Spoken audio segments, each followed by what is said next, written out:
Question number 3. Here it is given sin A is equal to 3 by 4 and we have to find cos A and tan A. ये तो दो चीजें में find out करनी है। तो ट्रिग्नोमेट्री किस पे डिपेंड करती है?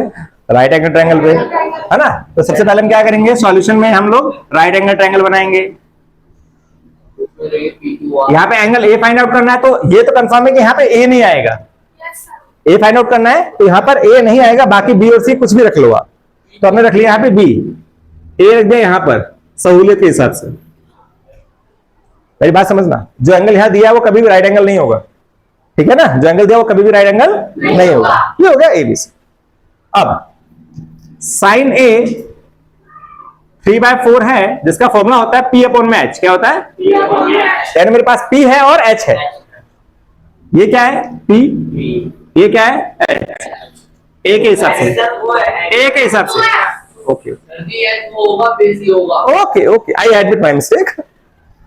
P अपॉन में H, ठीक है। तो A के हिसाब से ये रहा P और ये रहा H।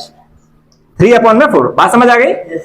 अब मुझे क्या निकालना है? cos A। cos A के लिए क्या चाहिए मुझे? बेस चाहिए। बेस तो है ही नहीं। मनीष कैसे निकलेगा बेस? By Pythagoras theorem. तो बाय पाइथागोरस थ्योरम। क्या होती है पाइथागोरस थ्योरम?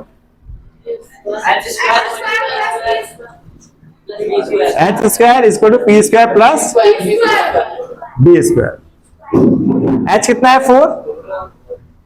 p कितना है? 3। b पता नहीं। तो 4 का स्क्वायर 16, इधर आके माइनस हो जाएगा, आएगा 7, स्क्वायर इधर आके स्क्वायर रूट बन जाएगा। पॉजिटिव नेगेटिव दो आंसर होते हैं, हम लोग यहाँ पॉजिटिव लेके चलते हैं।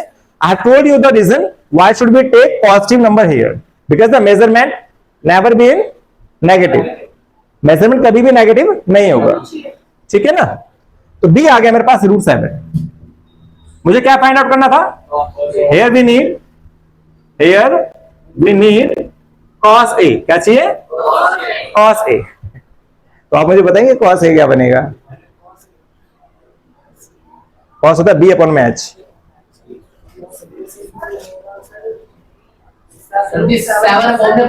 √7/4।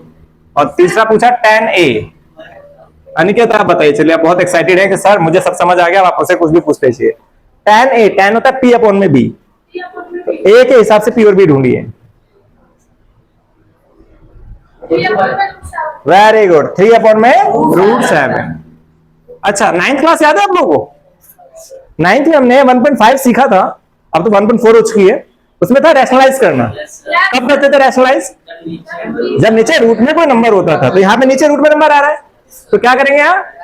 तो पीछे सीखा है वो तो आगे कैरी ऑन होगा ना, तो रैशनलाइज करना पड़ेगा हमें। तो √7 से इसको मल्टीप्लाई कर देंगे। हो सकता है पीछे आंसर यही दे रखा हो, लेकिन आप रैशनलाइज करेंगे, because we have learn this कि अपॉन में √7 नहीं होना चाहिए, होगा तो हम उसे रैशनलाइज करेंगे। तो ये आपका आंसर आ गया 3√7/7। The correct answer is this. Okay, note it down.